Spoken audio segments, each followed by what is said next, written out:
Стадион, емисија за вашата вистина. Добро утро, Македонија. Добре дојдовте во редовното издание на емисијата Стадион. И денеска заедно со вас Столе Рамов.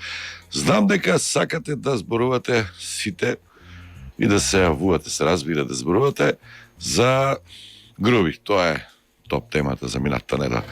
Аз ќе ви кажам нешто за почеток кое што можеби ќе ви иритира, нема да биде по кеф, ама тоа е мој став. Немаше потреба да биде носен во притвор во шутка. Сега почна да се припукувате, СДС само бара, ВМРО исто барале, ама поради безбедности причини, па кој е бил виновен, па не треба. Не треба притворот како казна. Не треба да правиме споредби со некои поинакви поранешни примери, кога по секоја цена ги пушта луѓето во притвор. Еве, кои се три основи по кои што се дава притвор? Да не побегне. Значи да биде обезбеден за да не побегне. Па онако бегаше, немаше да се врати, беше побегнат. Втора работа, да не го повтори делото. Не може да го повтори, тоа е завршена работа. Подпишал таму, гласал за државна лотарија во владата. И вториот основ, паѓа. И кој е третиот основ? Да не влие на сведоците. На кои сведоци, кој тоа е подпишано, кренато, гласано, завршена е работата, завршено е истрагата, вештачењето и така натаму, и така натаму. Тоа е мојот став. Вие јавете се, ама за едно 35 минути и кажете што мислите на оваа тема. Меѓутоа, за денеска сакам да се фокусирате на високото образование. Има 3 закони кои што се во процес на јавна расправа. Многу жестока расправа имаше, например, завчера во Тето, во Тетовскиот државен универзитет. Мајка Тереза универзитетот исто така жестоко се противат. Предпоставувам дека станува збор дека таму има по-млад кадар, па тие се најзасегнати со тие строги критериуми за станување професор, добивање на тие академски звања и така натаму. Нашата тема, нашиот наслов за денеска е реформи на универзитетите или упат во нивната автономија и владина контрола. Високо образование и ниско научно внимание. Ке слушнете, колку пари Македонија одвојува, троши за науката. Не знам дали може да се употреби тој збор троши. Колку пари Словенија одвојува, процентуално од буџет, од GDP и така натаму. Ке слушнете, но едно ќе ви кажам, професорите што ќе ги слушате и ќе ги гледате на Facebook и на интернет, оставаат впечаток во таа дебата што ја имаме, дека повеќе се фокусирани на интересите на студентите отколку на тоа што нив ке им се случи со овој закон.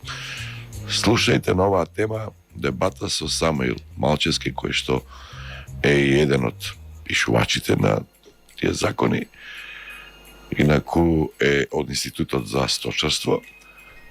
Понатаму Радко Дуев, филолог од Филолошкиот факултет на Универзитетот Свети Кирил и Методи во Скопје, и Виктор Стефов од Природно-математичкиот факултет, специјалност хемија и физика.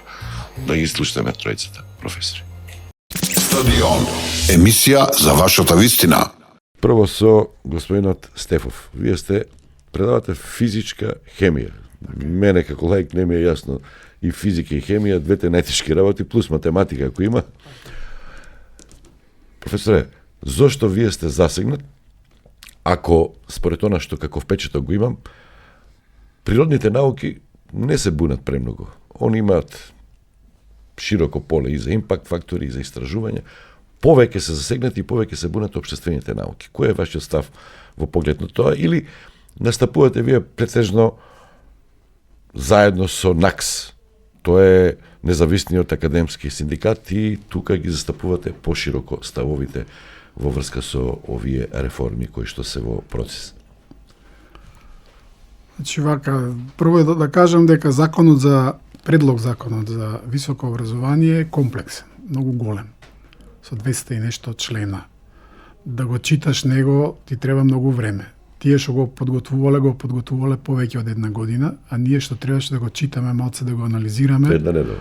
Не можеш за една недела. Значи можеш само суштински работи да извлечеш, а во детали, ако одиш веќе ќе можеш и да се изгубиш. А во деталите се крие. А во деталите се крие. Некојаш во реченицата за пирката дали е лево или десно, може суштински да измени тоа што сакал да го каже или ти што мислиш дека сакал да го каже предлагачот.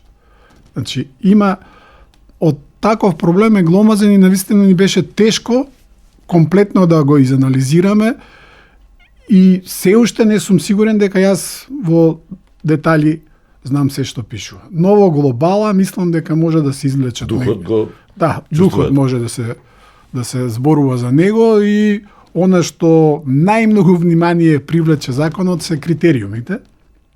Бидејќи за прв пат се воведуваат построги критериуми од било кога до сега за избори и реизбори на наставен кадар, а тоа ќе важи всушност пред се за младите. Бидејќи Вие не сте засегнати. не сме засегнати ние, ама ние сме засегнати подслед толку години стаж во високо образование за високото образование. Не само за младите, значи не ти е се исто и кога ќе си одиш во пензија, што ќе оставиш? Си бил 40 години во високо образование, си се вложил целиот во негово, барем си се трудел успешно остварување на високото образование, барем во твојот дел, и гледаш дека некои работи може да бидат подобри, можеме да ги подобриме сите заеднички, бидејќи ние овдека сите сме заинтересирани за подобро, повисоко и квалитетно високо образование. Рековте критериумите за наставниот кадар. Порано имаше една дебата пред 15 на години, мислам дека добро се сеќавам, се спомнуваше зборот, многу беше актуелен, евалуација. За средно, за високо образование. И дебатата се водеше во насока да се евалуираат учениците, студентите, а не професорите. И победи мислам дебатата дека треба професорите да се евалуираат на кого пишеле, каква оценка, какви студенти извадиле. Се сеќавате на таа дебата? Како не? Значи, ние не сме независни. Ако сме професори, имаме академска слобода и таа академска слобода не е безгранична. Значи, ние имаме отчет да даваме. Значи, не бегате од критериуми, од евалуација. Не бегаме. Јас дури мислам дека и позитивно, и оправдано, и стратешки исправно да има критериуми. Но, има едно големо но. Мора да има предуслови. Аха, за да испорачаш нешто, За треба да имаш услови. Нешто, треба да имаш услови. Како ние што мора да имаш студио, микрофони, да. Сите тие што работат наука знаат колку е тешко да се објави еден труд. Особено во такви списанија каде што трудовите се со фактор на влијание. Значи самото списание е со фактор на влијание, трудот да го пратиш таму, имаш... Едноставно да го објасним, тоа се плаќа, објаснете процедурите за... Не. Во најголем дел тоа не се плаќа, да се разбереме. Иако тенденцијата во Европската унија и треба во да заслужи за да го објават, така? Да, тоа треба да заслужи, да го објавиш, прво треба да најдеш проблематика што никој не е работил. После тоа да го сработиш. Од кога ќе го сработиш, треба да го напишеш. Од кога ќе го напишеш, треба да го пратиш да ти го рецензираат светски научници. Ние мало поле имаме како мала држава. Што поле имаме? Значи, тоа е тоа. А во кои услови ние работиме, тоа е одење по трње. Не е тоа по рози, оној убавиот дел од розите, тоа е цветот, него идеме по трње. И сето тоа да го направиш е многу тешко. Значи ти, окей критериуми, ние сами сме воведувале критериуми и на институтот, и на факултетот, и во министерството, но мора да дадиш предуслови. Тука е клучот. Значи не може обврзно да кажеш да, сега обврзно треба овие и овие, тие и тие критериуми да ги исполниш, а ти како министерство не се обврзуваш. Барата не даваат, не нудат ништо. Тоа е моето мислење. Најголемиот проблем според мене не се критериумите. И тоа е позитивно и треба да има критериуми. Можеби не до толку. Например, се воведува H индекс, од кај се H индекс. Што е тоа да објасниме на... Значи, H индекс, тоа значи дека ако е H индекс од 15, дека ако имаш 100 труда, пример, Добро. од тие 15 труда се цитирани секој од нив најмалку 15 пати. Тоа е комплицирано. И тоа е комплицирано. Неизvodливо леко, мислам. Тоа не е Имаме ли ние лесно. такви? Има во државата, има научници кои имаат и голем број на трудови и високи хај индекси, ама тоа не е правило. Значи може ако Во имаш регионот да услови, расшириме. Кај е пристап? во регионот, во Европа тоа секаде го има. Само што не се зимаат за критериуми. Јас не знам од каде до каде се воведе овој хај индекс. Например, јас ги проучив многу внимателно и детално критериумите во Србија, Хрватска, Словенија и Бугарија. Во Бугарија нешто се спомнува, иако е таму комплексен, многу покомплексен системот за избори и реизбори. Покомплициран, потежок е. Покомплициран, да.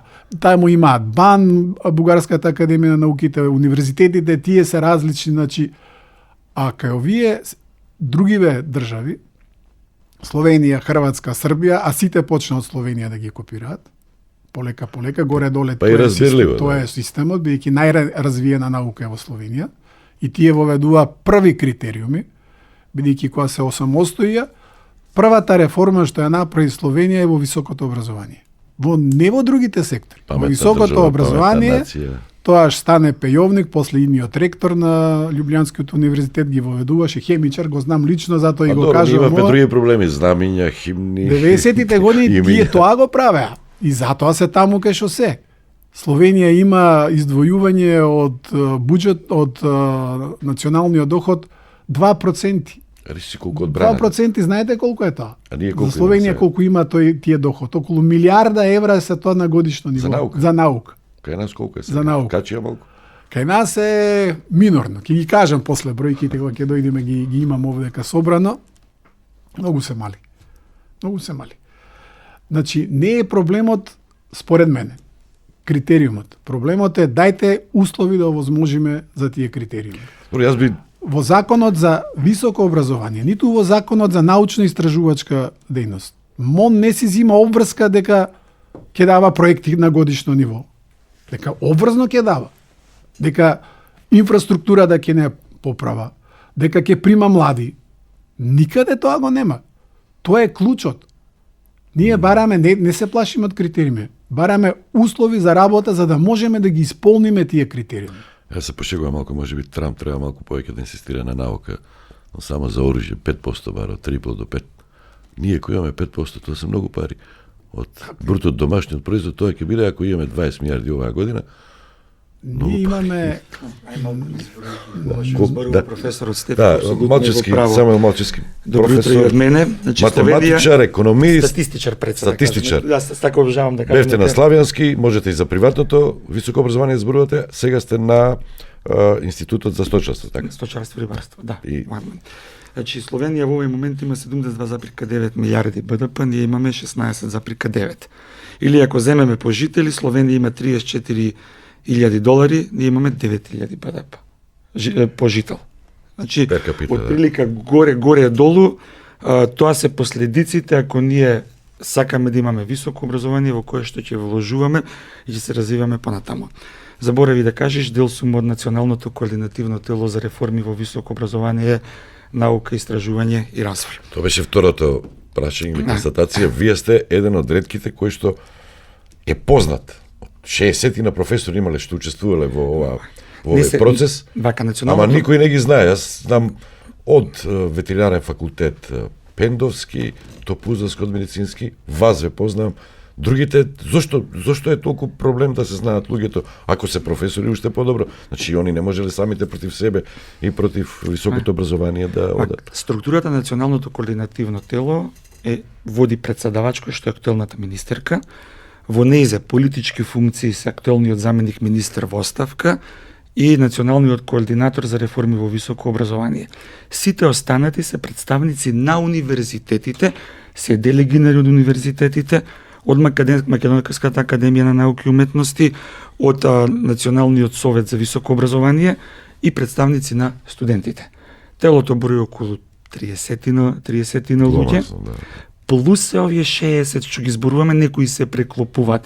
Че бројката не е 60, бројката е повеќе од 80 професори кои што некако учествуваја во целиот процес. Зошто не се објавуваат имињата? Јас не сум тој кој што треба да даде одговор, треба на друго место се постави прашањето. Но самиот процес почна нешто пред повеќе од година и пол, кога се конституираше националното тело за реформи. Тога се договоривме дека ќе се работи по работни групи кои што ќе работат 3 законски решенија. Првото е законот за високо образование, вториот е законот за научна истражувачка дејност и третиот е законот за квалитет во високото образование, на јавноста позната Аква агенција за квалитет во високо образование, која што досега беше составен дел од постојниот закон за високо образование. Сега, согласно европските норми и критериуми, мора да имаме како посебен закон и посебно тело. После година и нешто работа, се состана националното координативно тело, ни беа презентирани тоа што работеле работните групи во форма на предлог законски решенија. Се договоривме дека членовите на националното координативно тело ќе ги прочитаат. Краток е периодот, законот е огромен, голема материја регулира. Зашто се брза толку? Па видете, јас не мислам дека се брза, мислам дека во јавноста се наметна погрешна перцепција дека некој брза. Договорот беше да има дебата, да се коригира. Јаневска министерка требаше пофлексибилна, толку категорично да вели не го повлекувам јазикот, меѓутоа там легнуваат веројатно. Значи, идејата беше да немаме ние адхок законско решение, него да се видат сите забелешки и полека да се имплементираат. И тука професорот Стефов е во право која кажува на подмладокот да јас имам во овој момент асистент на брилјантно момче кој што е уплашено заради тоа што не ќе може да ги исполни условите да биде избран во доцент ради краткиот временски. Па што ќе правиме тоа? Ќе увезуваме професори? Што па не, мислам дека тоа ќе биде предмет на дискусија, мислам дека и во природните и завршните одредби ќе се стават одредби за моментално избраните асистенти и помлади асистенти да се олесни понатамошниот пат, дека не мора за нив да важат одма критериумите. Знаете, некои сега докторираат, некои ќе докторираат по 6 месеци, некои ќе докторираат по година дена. И малце е проблем вие наеднаш да намоти ние да бидеме искрени. Постојното законско решение, сите нас не става некако во некоја зона на комфорт. Ние сме свесни дека треба да ги менуваме работите. Може, јас да бидем искрен, бев противник на H индексот, заради тоа што прво не е добро дефиниран во законот, не знаеме кој H индекс е, не колку е. Второ, од регионот само во Бугарија го има во некој, не во регионот, во Европа само во Бугарија го има во некоја форма тој H индекс, нигде друго го нема. Но знаете како, таму мнозинството надвладеува и гласа. Да видиме што ќе донесе јавната расправа. Следниот период ќе се приберат сите забелешки, да видиме што ќе биде следниот предлог текст на законот и пак ќе оди на јавна расправа. Така да ние немаме простор за брзање, освен можеби перцепцијата во јавност дека некој сака на брзина да донесе некакво законско решение. Со оглед на тоа што се член на таа институција, фиком вас е ова прашање, например, околу врските, тоа што кажа професорот Стефов. Барате само, ама не нудите ништо. Например, одма, лаички, како и секој слушател и гледач, ке рече, цело време барате наука, не обезбедувате предуслови и, например, не примате асистенти, демонстратори. Тоа е голем проблем на и да сака некој универзитет, факултет да го направи тоа, мора да бара не од Министерството за образование, туку треба од финансии. А сите министри за финансии се стегнати, се цици, без исклучок, гледат да скратат, а не да дадат. Една од подобрите работи што е во овој закон за високо образование е тоа што се овозможува факултетите од сопствени средства и од проектни средства да ангажираат помлад кадар, дури и студенти да треба они да ми обезбедуваат плата 30%. Не, без согласност на Министерство за финансии. Тоа значи ако се донесе меѓународен проект, вас ви требаат студенти, асистенти, истражувачи да работат на проектот, немате потреба да го прашувате финансии и МОН, можете сами да си ги ангажирате луѓето. Но во јавноста се направи една грешна перцепција околу тоа национално координативно тело. Телото требаше да обезбеди диалог помеѓу универзитетите, МАНУ и Националниот совет за високо образование и владата. Ние таму не одлучуваме колку пари во буџетот ќе бидат определени за наука, иако сме го дискутирали тоа. Милиарда пати сме укажале дека средствата не се на европското ниво. Но знаете како, ние не можеме од позиција 0 да стигнеме до позиција 2 во проценти зборувам.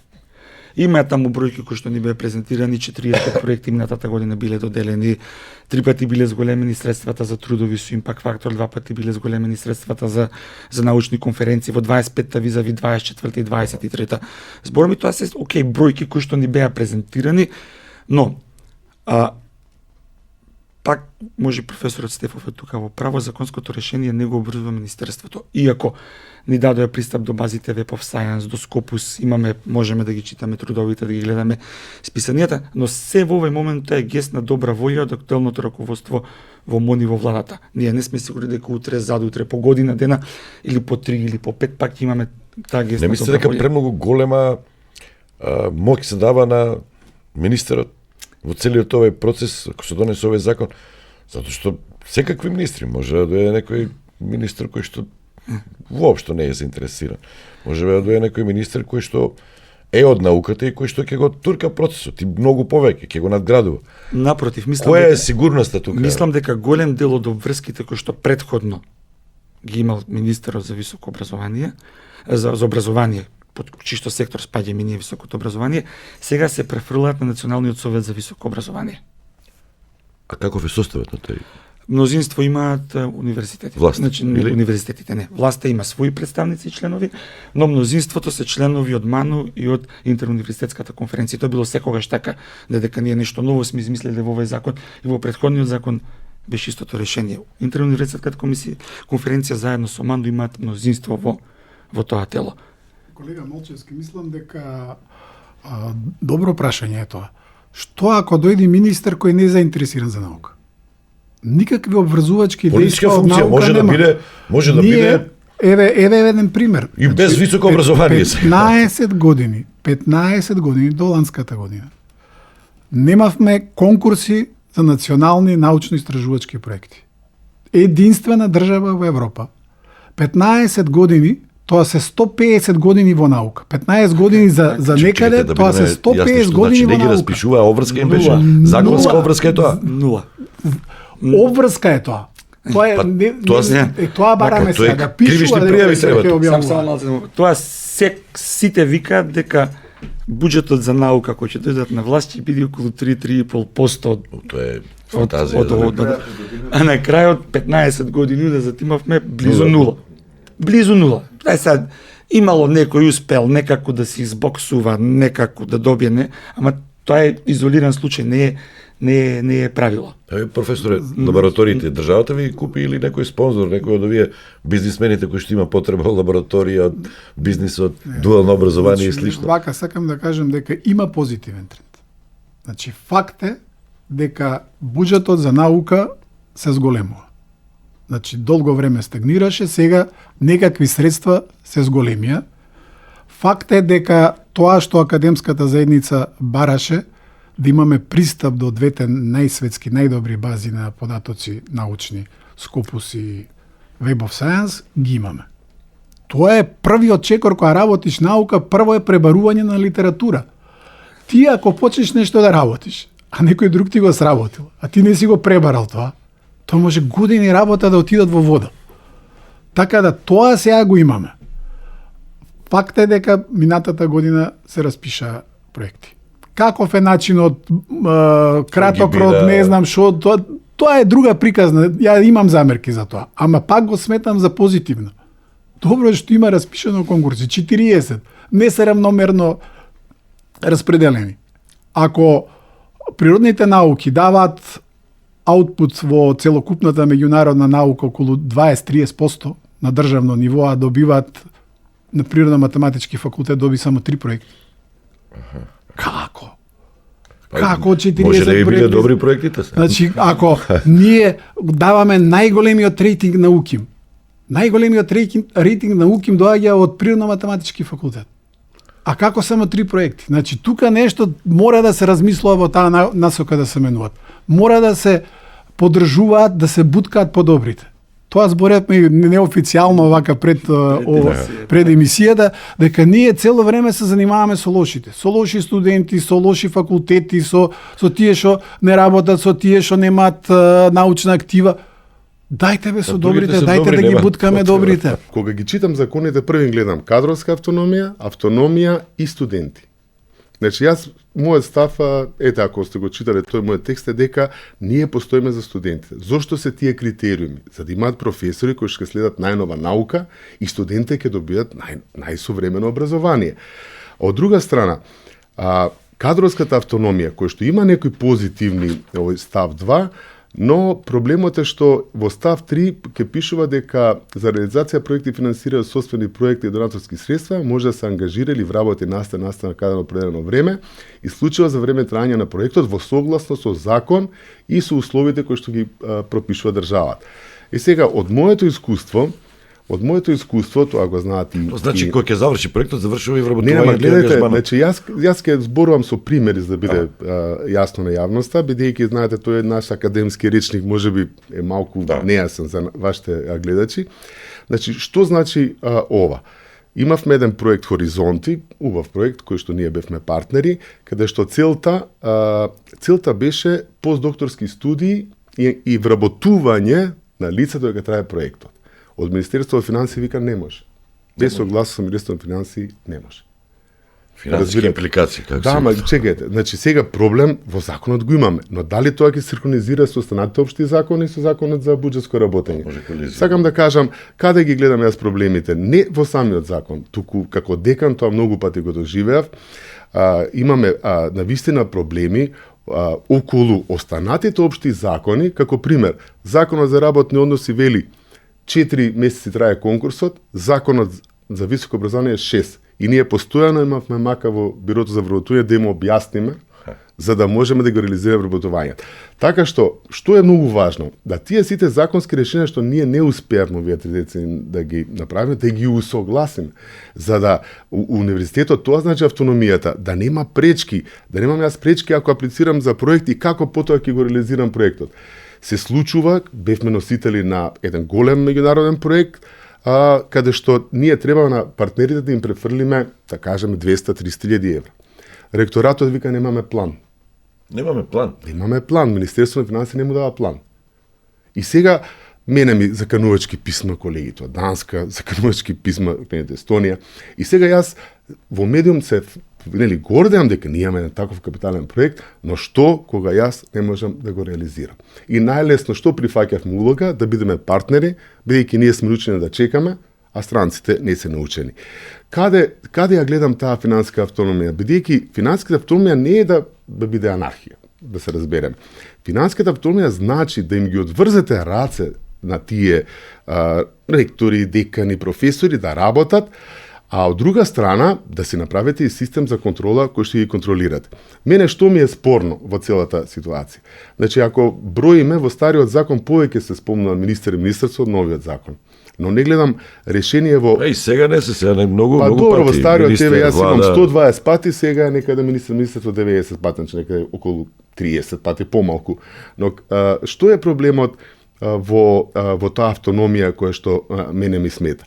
Ако изброиме колку членови ќе предложи владата во сите овие 3 закони тела, тоа се околу 200 и нешто членови, не успеав сите да ги пребројам. Владата и тие треба да ги плаќа буџетот. Да се вратиме на тоа што зборувам автономија. Зошто да ги плаќа владата кога имаме суд, имаме обвинителство, имаме државен просветен инспекторат, имаме државна ревизија, имаме агенција, нели, државна комисија за спречување корупција. Значи сега ние како буџетски корисници плаќаме двојно. Зошто? Бидејќи не можеме да го поставиме системот, сега се даваат повеќе ингеренции на државниот просветен инспекторат, а тие колку имаат инспектори за високо образование? Јас не можам да го разберам овој закон и сега тие ќе треба од утре ден да го применуваат тој закон, нели, да ги контролираат сите овие 6 јавни универзитети дали се имплементира законот. Затоа јас повеќе го поставам системски проблема. Она што мене ми е најважно, а тоа е дали од овој закон студентите ќе добијат некој бенефит. Тоа ќе видиме, бидејќи сите реформи не може да бидат да донесат брзи резултати, но повторно, ќе почекам како ќе заврши тоа. Во законот пишува член 28 да ги почитува авторските права на авторите на учебниците, монографиите, учебните помагала. Што сакам да реализираме купување учебници?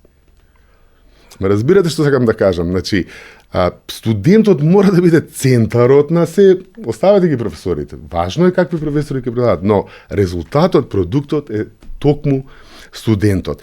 Потоа имаме, например, владата може да донесе одлука за посебни погодности за студентите. Зошто децата не избегаат во Словенија? Заради тој студентски стандард. Јас ми е веќе досадно последните 20 години да ги фалиме универзитети во Словенија, но еве немаме комплетна бројка, околу 3500 студенти наши студираат во Словенија. Јас ќе кажам зошто.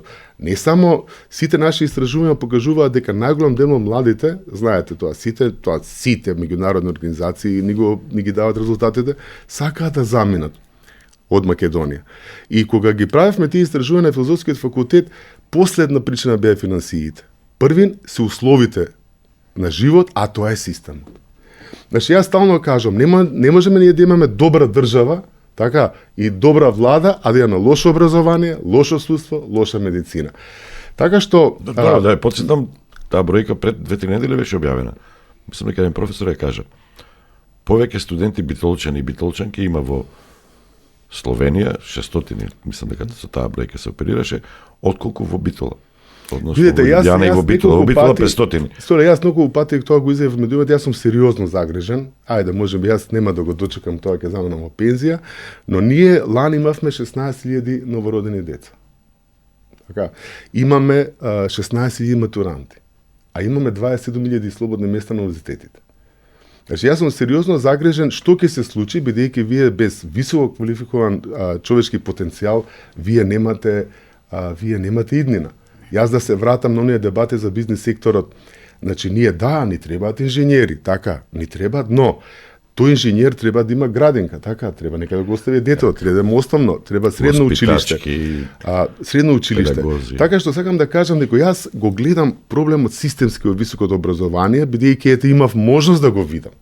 Знаете како тоа изгледа. Имав можност да го видам, можев да ги да поминувам јас мојата работа на функцијата, значи ја доживував, знаете како, еве да кажам едноставно, нели ви дава владата или ви даваат колегите да пливате, но ги врзуваат раците и нозете. Сега не сме високи, нема да се удавиме, така, но нема да пливам.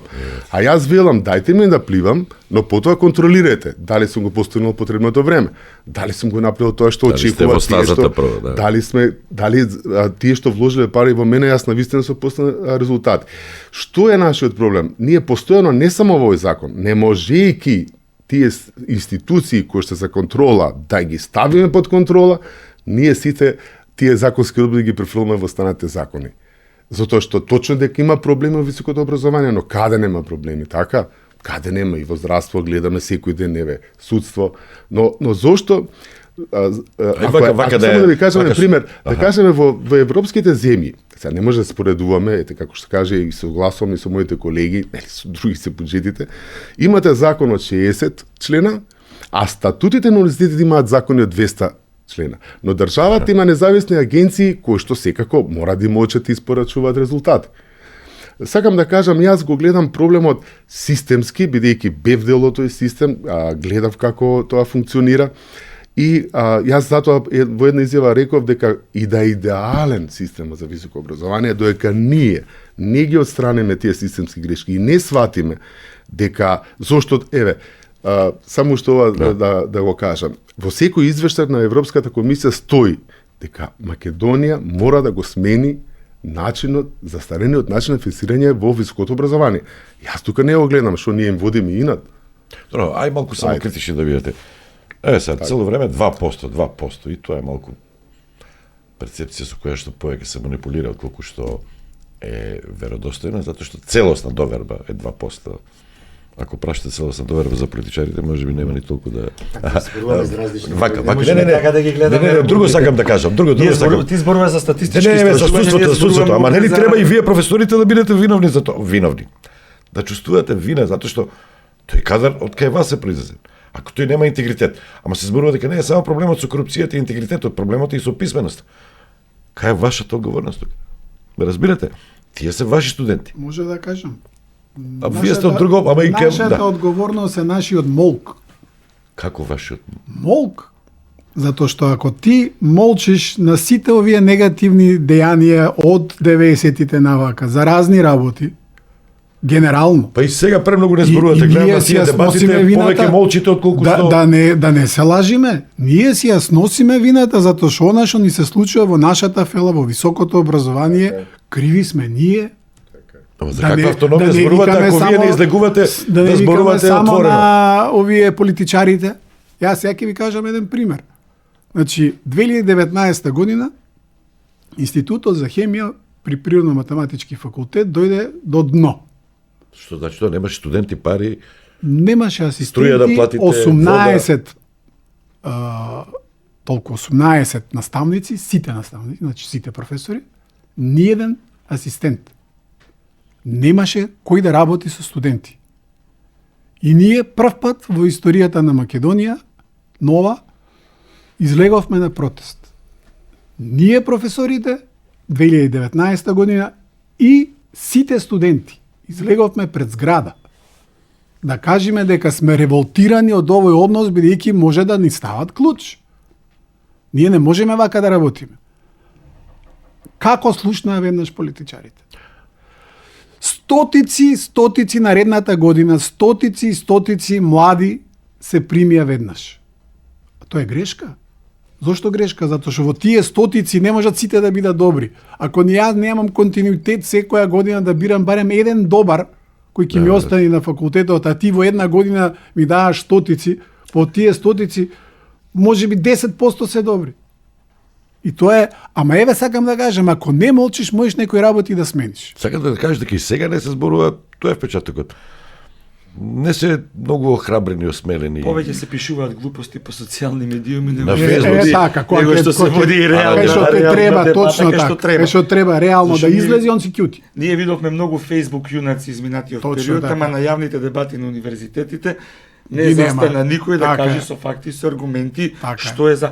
Пазете, А зошто ние се пак плашат можеме сите сега? да се сложиме Нема да дека дадат. не е идеално законското решение. Еве, трите ќе ги зборуваме како пакет. Не се идеални. Ама ајде да се договориме што и како може да се коригира. Јас апсолутно се сложувам со професорот Дујев тука. Намалувањето на зборовите министри и министерство, зашто сега се заменуваат со национален совет. Одевме на варијанта да Тоа кажам, не да даде се малце реално, поширока да, рамка. да. А вториот момент е, јас тој дел не сум го читал, него се зборува за нов модел на финансирање на високо образование, кој што пак ќе треба националниот совет да го донесе. Така да тоа е следната фаза која што ќе ја отвориме како се надевам како прашање во Ама во мораме, рамки, значи 10 што години мораме се да го провлекува, мораме така. да го отвориме Мислам, тоа. срамота е како Зашто ова што постојано зборува стои во извештајот. професорот Стефов е апсолутно во право. Нас ни се пензионираат професори, а со години не се вработува помлад кадар. Во овој момент мислам дека околу 16-18 асистенти фалат на вашиот факултет. На секаде На фалат. филозофски. Може ли да радостна добра Фалат- вест да ви фалат кажам? на сите Ајде, факултети морски многу. да- добра вест. А, искористите го тоа е. Ректорката Ангелова е ментор на докторат или магистратура, докторат на министерката за финансии Гордана Кочовска-Димитриевска. Па сега, веројатно ќе ја одоброволи тоа да го одврзе кесето сега Системски да малку. ги решаваме работите. Не затоа што она ја... Системски. Јас мислам Системски, дека само затојуваат и системски. тука е професорот во право, Не, тој не. затојуваат институциите. Ама имаме контролни Зошто? механизми. Зошто она што треба, она тело кое што треба да ја направи овој согласеност не е секторот за законодавство во влада. Че тие треба да кажат што, каде, како за ние да се согласат актуелниот закон со сите останати закони, со сите подзаконски акти, тука некаде нас ни затајуваат институциите во тоа. Иначе, ова законско решение, конкретно во делот на што го читавте, професоре, има позитивно мислење од секретарот за законодавство и нема да има импликации со Министерството за финансии, ќе може од собствени средства и проектно да. Ма добри, како што вели професор Стеф, нека се наведе, бидејќи сега имаме професорот министер, но утре ден имавме јас за 7 години како Ети, како декан, што не дал 8 Господ, може да дојде министри некоја спремени за земјоделска задруга да образование. биде некој. Еве, токму за тоа се мислев да зборувам и колегата Малчевски точно го наведе тоа. Значи, академската фела со години бара да има член во законот, кој што ќе кажува на секое пензионирано место по било која основа, Автоматизм. Затоа по јас ги гледам тие автоматизам три сегменти. да се вработи без да бара согласно с финансии. Она што не бараме многу. она што е Барам најчудно. минимумот, да. Само високо образование го нема ова право. Ако се ќавате, Сите тоа е, да. пониски нивоа на образование, Кои има? средно, Основно тоа го имаат, зошто Ако високо го сеќавате, нема? Овој член стоеше, само да ви кажам да го пуштам професор, овој член стоеше до собраниската седница На која се претходниот гласаше закон. да законот И го тргна. и исчезна преку ног. Чекај, малку сте себишни тука, егоистички сте. И во средното ќе има нивелирање сега. Има многу места повеќе наставници има колку што има ученици. Тоа се нивелира, не може по автоматизам. Јас така размислувам, значи наталитетот е паднат. Ај сега вака да размислуваме, може бројот на Погрешно ученици на размислуваш, студенти. чекај, погрешно Добро, размислуваш. Погрешно размислувам, Во а провоцирам. средно, еве сега вака, во средно школо X, ако се пензионира професор математика, неговите часови не се распределуваат по останатите професори математика, него се прима нов човек кој што ќе ги земе неговите часови по математика. Ке нас на универзитет се пензионира професор X. Не, вие по автоматизам немате можност да го замените професорот X со асистент, доцент, него неговите часови се распределуваат по останатите колеги. Тоа го зборува професорот Стефов. Што ке нас се пензионираат професори и ова може добро забелешка, треба да ја отвориме како дебата. И не само како професори, дебата и не само професори. Административен. Јас кога студирав на Институтот за хемија, имаше дреар, имаше водоводжија, Тоа министерството имаше ќе слуша стаклар, се од тоа. имаше електричар, имаше Занечи? што се. Ама како? Ама тоа во светот е така. Знаете, кога идеш на Од пракса, на не, да, на факултет за хемија, кога идеш во светот, имаат цела работилница со не знам десетици вработени кои го работат, прават, тука се особено стаклар, се знаете само професорите, Па тоа. не се само професорите, ние без нив не можеме да функционираме. Исти е така наречен Сега стручен немаме сепак. ни жена што Што никој треба не да ги ни разбра. чисти. Па на сточарство треба да имате луѓе што гледуваат стока, така, треба да имате и стока таму. Ние се само професори. Институтот за рибарство има мрестилиште Шум на кој што има тројца лаборанти вработени, а останатиот дел од наставата се реализира во договор со фарми. Али ние немаме Тоа се чистачка, тие сами си ги случаи чистиме пракса кои што канцелариите. никогаш, Еве не ги- апел да. упатувам. Сега на јавни функции има многу професори. Упатувам апел до сите нас и до сите тие професори со свое влијание и заложби да го вметнеме тој член. Ке не благословува академската заедница. Затоа што ние се осипавме комплетно луѓе, барем да не се осипиме, ај нема нови вработувања, барем да не се осипиме скроз. Имавме ние случај. Зошто да не се вметне овој член кога го Се има во извинувам, другите? само да кажам, имавме случај на професор кој што загине во несреќен случај. Толку згаснува местото. Сега тоа е трагичен Сте настан. размислували вака на оваа тема, дека има и дека и вие знаете да иритирате. Велат, па зошто да има 20 професори и има 3 студенти? И тоа е опфатено укинување на студиски програми. Ај тоа да го опфатиме. Дури одат во оваа крајност. Може би ќе се налутите, ама само пренесувам размислувања кои што сум ги слушнал. На крајот на кришата, зошто на 3 години од еден факултет да има само 3 студенти или 4? Зошто да плаќаме 30 професори? Може би како у поранешна Југославија или некои други држави што правеле, државата ќе прати 10 студенти од таа област во Англија или во Данска, ако е ветерина, например, или во некоја друга држава што има развиен систем, и ќе го решиме проблемот. Тие ќе бидат обврзани да дојдат тука 8 години најмалку или 10 да работат. Да се обидеме, знам дека е вулгарно ова малку, ама сте ги слушнале овие дискусии. Па може прв да почнам Можеш бидејќи слободно, сега да. обобществените науки, знаете како пазарот на трудот, јас тргнам и од моите синови, самиот реален приватен сектор го дефинира интересот на студентите и на децата.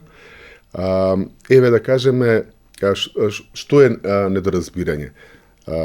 Да кажеме, јас доаѓам од институт каде што има малку студенти класна филологија, бидејќи е тешко за студирање во денешно време, но ние не предаваме само на една студиска програма со 3 студенти, туку предаваме на цел факултет на разни студиски програми, така што генерално тој професор може да има и многу повеќе студенти.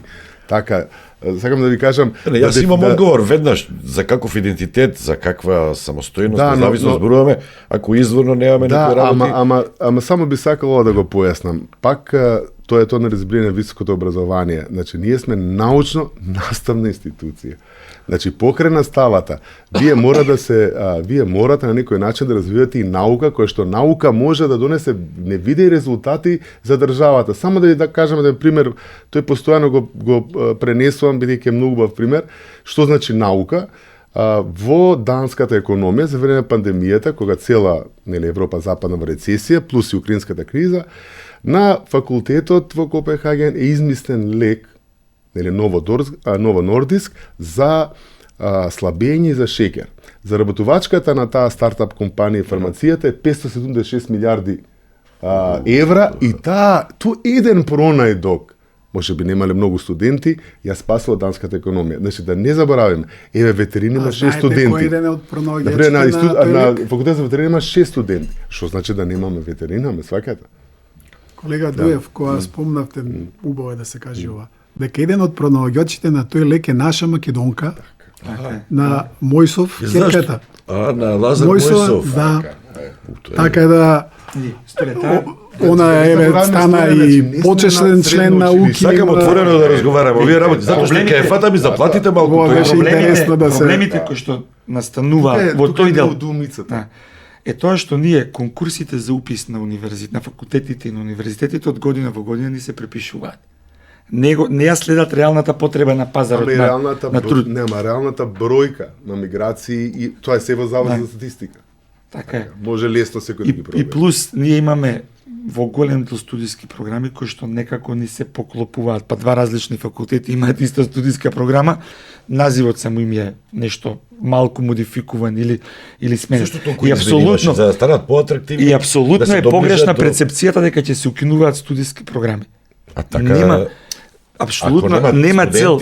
Така нема цел. Ма не може вие да укинете студиска програма наставна математика, физика, хемија, биологија, на педагогија, како кој ќе ги учи или македонски јазик, кој ќе ги учи децата? Или историја на уметност. Да. Или вие во ера на биотехнолошки, техничко-технолошки науки, како вие ќе укинете студиски програми на тие науки, кога цела Европа вика дека моментално ера е на тие две науки. Него ние треба да разговараме како да направиме студиски програми кои што ќе се компетитивни и кои што ќе бидат привлечени за нашите студенти. И ние тука да бидеме фери до крај искрени. Ние добиваме ќе мора да ја намалат бројката од сегашните 1300 студиски програми. Неприфатливо е да постојат програми со само 2 или 3 студенти. Тоа се зборови на Јаневска. Ама може погрешно да интерпретира министерката, не сакам да навлегувам во тоа. Оне си го кажам што ние сме го разговарале. И плюс да бидеме ние до крај фер искрени, ние во високо образование добиваме веќе готов продукт од основно и од средно образование. И ние веќе кога зборуваме тука за реформи мора да се навратиме 2 чекори назад во средното и во основното образование, да зборуваме и таму. Јас ако сакаш Толе одговора на ова прашање, затоа ќе спомнав тој системски проблеми. Значи Македонија Болонска, ние никош не ја сватиме што е тоа Болонска реформа, Болонска декларација, вака да биде јасно, а идејата е за првиот цивилен универзитет во Болонја, нели 1200 година пред наша ера. И што се случувало тогаш? Сите универзитети учеле на латински и студентите ги нарекувале скитници. Значи ако ми е досадно во Скопје, одам во Битол, ако во Битол, во Солун, но сегде продолжувам да студирам. Да, и ги викале студенти скитници. Идејата на Европа во светот на глобализација да овозможи трансфер. Значи тоа се вика европски кредит трансфер систем. Само да ви објаснам, да има слободно движење, пошто знаењето е веќе глобално. Значи ние ако се затвориме во нашето острово, знаат колегите, ништо не правиме ако ние не комуницираме. Но каде е проблемот? Наместо паметно како Словенија да трнеме по реален систем на мала држава, каде што со приемни испити, како што имаме во минатото, да запишуваме квалитетни студенти, ние го фативме патот на развиените земји, каде што нема бесплатно високо образование. И сега вие, што се случи? Станавме, фактички, почна универзитетите да се натрваруваат за студенти. Нели отворени денови, одат по училишта, така? Од друга страна, од друга страна, ние на самиот универзитет немаме трансфер. Имавме многу случаи каде што од одредени факултети не ни дозволуваа да побараме професори да не им се одлеваат средства. Значи, системски лошо го поставивме на почетокот и тоа така си тече. Да ние тогаш бевме паметни и го одберевме патот на Словенија, ова што го забележавте немаше да се случува. А прво и основно знае професорот Стефов, ние на УКИМ имавме забрана да предаваме на други универзитети. Второ, например, од правниот факултет во Скопје не ми дадоа професори кои што беа ангажирани на наставничкиот совет за мојата програма. И сега ние, кога зборуваме за трансфер, Тоа се веќе внатрешни проблеми, а зошто? Бидејќи секој декан или ректор размислува за финансиите како менаџер. А зошто државата тоа сакаше да го трне високото образование од својот грб, нели, еве, сами нека си плаќаат струја, вода, како што паѓаа приходите, така постепено државата почна да си го враќа сите давачки и на крај додовме што наместо имаме пари за наука, ние имаме пари колку да обстојат ете тие јавни универзитети, ако сакам да појаснам. Вие, професоре, за ова... Што да кажам? Значи, Затоа што тука имаме да се надоврзима и со докторските и со магистратурите, тоа со сродните се укинуваат и тоа е проблем што се забележуваше во дебатот. Не го разбрав ова, навистина. И чекав колегата Малчевски да објасни, да видам што се случува со тоа. Слушнав дека најава дека ќе се укинуваат. И он добро кажа, не може физика и двајца студенти, еден да не може да укиниш. Толку идале, таа е природна наука, таа е базична наука, не може да би треба да се стипендира, да се мотивира. Ако се мисли на некои други кај што навистина има потреба, не знам. Немам Јас пак ќе ви кажам, представа за дека тоа. погрешно беше интерпретирано заради тоа што никој нема да укинува студиски програми. Да, Агенција за квалитет во високо образование со новото законско решение и се зголемуваат надлежностите. Таму пак по некој систем членуваат професори. Значи не членува државата, да, владата именува своји представници, мнозинството имаат универзитетите. Поентата беше како системот да се малце да се стегне, за да може некаде каде што имаме преклопување на студиски програми на два факултети, не сакам да ги кажувам примерите, беа еден куп примери таму кажани, али два факултети кои што се во истиот двор имаат исти студиски програми со два различни називи. Ама причина да ја кажав јас, тоа е Да, борба за тоа е, студенти. така е. И професор, апсолутно сте во право. Болонија предвидува единствено високо образовано европско поле. А латката да го направиме тоа е КТС. А ние КТС не го применивме како што треба. Ние имаме ЕСА, европски систем. Ние немаме Без ништо. кредит транс. Ние само имаме, да кажем, ајде на почеток. Без реална миграција на студентите. Иначе, тоа што го кажува професорот Дуев.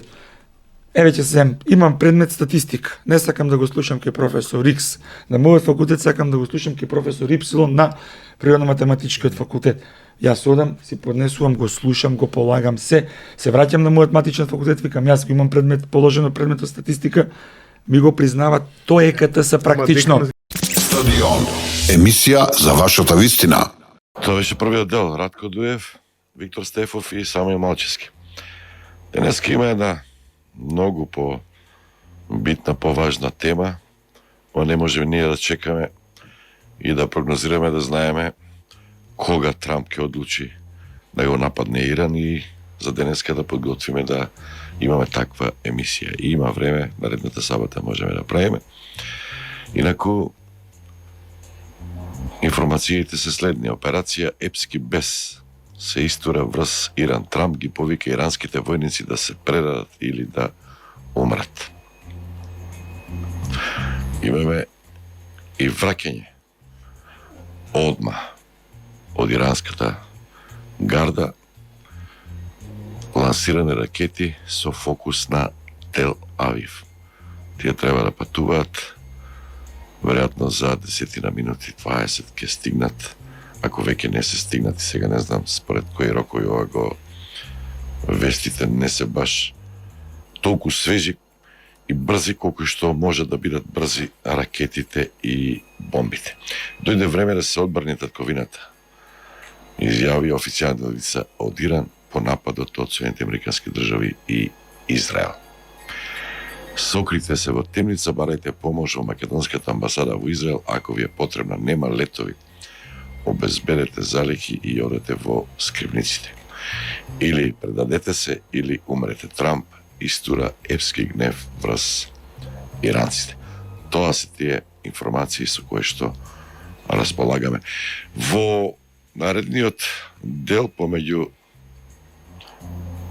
двете парчиња од интервјуата со професорите треба да вклучиме и професор од Универзитетот Мајка Тереза во Скопје, Мурат Алију. Овој универзитет, заедно со Тетовскиот државен универзитет, имаат сериозни и големи забелешки на законските измени и понудените реформи во високото образование. Режија, доколку воспоставивме комуникација со професорот Алиу, да го пуштиме, доколку не, вклучиме слушатели кои што прашуваат и коментираат на тема високо образование, но рековме може да избираат, може да зборуваат и за груби, но и за ова што се случува во Иран. Нашата тема денешна е реформа на универзитетите или упат во автономија и владина контрола, високо образование, ниско научно внимание. Реформа на универзитетите, строги правила и кратени програми. Новиот закон за високо образование, што нуди во финансирањето, критериумите и изборите, промени кај изборот на ректорите и студиските програми, закон за научно-истражувачка дејност, дали со овој закон, како што обвинува опозицијата, ќе се зголеми, ќе се засели владината контрола и ќе се наруши автономијата на универзитетите, дали науката станува луксуз за богатите и што ќе се случува во собранието. Мислам дека полека ќе се испеглаат работите, ќе имаат слух од Министерството за образование со оглед на тоа што 60 на професори се вклучени во пишувањето на овие закони, имаат слух и ќе ги прифатат оние забелешки кои што најчесто се повторуваат од академската фела. Никој не е против реформи, иако во суштина сите луѓе се плашат од промени, ама промените се нужни, неопходни и тие го движат светот, тие го движат развојот во светот.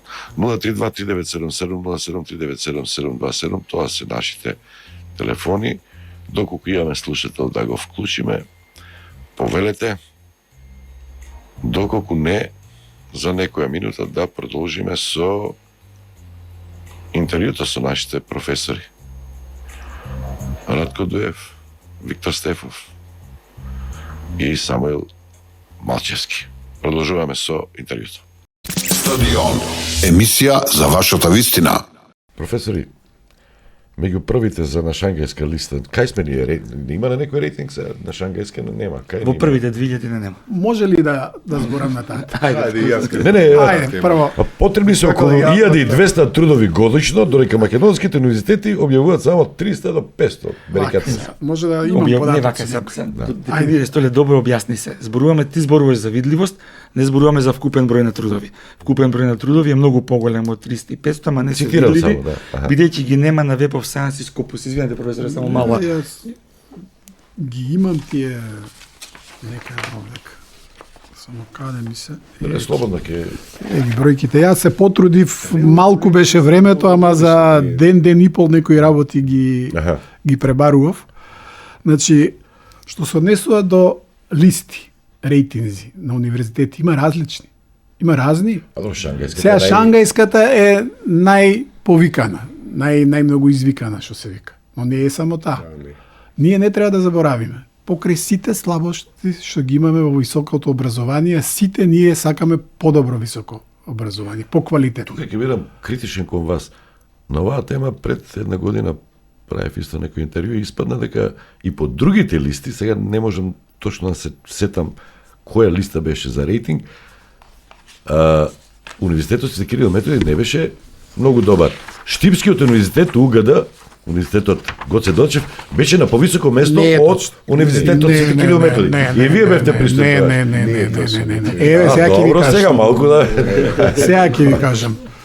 Значи, Затоа што бил поцентрализиран, по-мобилен, по-динамичен. таму има позитивни работи за кои исто така ќе кажам. Точно е, тие се поинтегрирани и добра насока има. Особено што стимулираат наука, тие што се добри кај нив, што објавуваат многу, им даваат проекти од универзитетски средства, додатоци. Значи, има стимул и гледајте ги резултатите секоја година како растат. Значи јас сум Значи, Штип, не е таа- тоа резервна таа гума насока на е Свети добра. Кирил и Методи. Таа насока е Не добра. одат таму тие што не можат тука да бидат професори. Ама да се вратиме на таков рейтинг печат. листите. Значи, има една лоша перцепција, пред се ми се чини од новинарите. Да. кои Врти една сучи фама, панија на крај. една фама Ема, комплексна направија високото во образование. Македонија да универзитетите ни се катастрофални и така натаму. Особено И УКИ, тоа особено во кој е јуни најдобриот. пред уписот на факултетите. Да, тука негде од прилика. Тука доаѓа почнува таа секојаш приказна во јуни. секојаш. Значи, Иако рангирањето Каже, милионари. УКИМ е рангиран меѓу 5 и 10%, слушајте, меѓу 5 и 10% на сите светски ранглисти. Да, меѓу 5 и 10% еве на Webometrics. Рангиран е на 1554 место, во кои се опфатени 32.000 оценувани високошколски институции во светот. Сериозно е. И ние, па тоа е многу добро место, а во однос на ова финансирање, тоа е перфектно. Сме биле и подобри. На оваа ранг листа едно време сме биле на 1600 место. Паднавме. Падна многу 15 години проекти немаше луѓе. Немаше конкурси. Проектите се Нормално клучни дека за тие. клучно е. За вложувањето во И кажете проекти ми, во наука, да. ние сега, а тоа е 5% на светско ниво.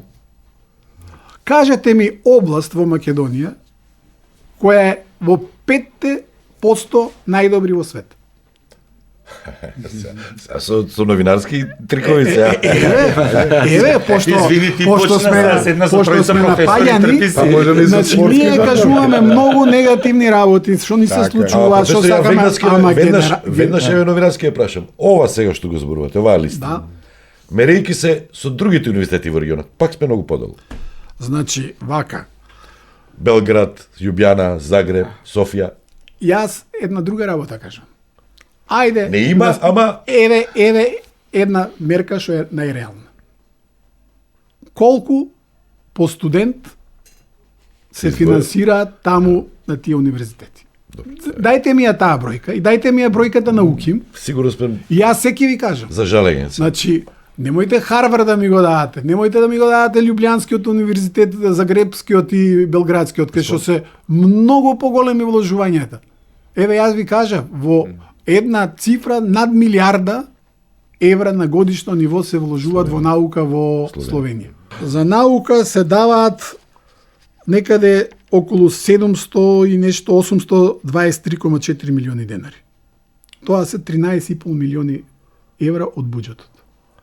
Од тие се 500 и нешто милиони за институтите. Во 95% од тие пари се за плата. Зборуваме за Јасно е, зборуваме за Словенија- Од буџетот зборам. Зборуваме за Професор е многу јасно. Национален- Милиарда, Словенија ние имаме 13,5, и така сега не можеме да и споредиме. сега ќе ви кажам, Има директна милиарда во Значи, наука развој. он- А во овие има и плати она за што националните ние институти. го- Тоа сме за тажење, за жалење сме се. ние она што го чувствуваме, научниците, еве сите сме овде дека професори, се тие 5 милиони евра, тоа се околу 300 милиони денари, кои од буџетот во МОН се издвојуваат за она реална научна истражувачка дејност. Тука се проекти, патувања, инфраструктура, се што можете да замислите наука, што ни го дава МОН нам, Плаќање за конференции, за се. плаќање за трудови во веб. Тоа се Science, 5 тука сите милиони се- сите денари. се тука. Професоре, А само уште нешто, нема човек, што ја бар не сум го слушнал, од премиери,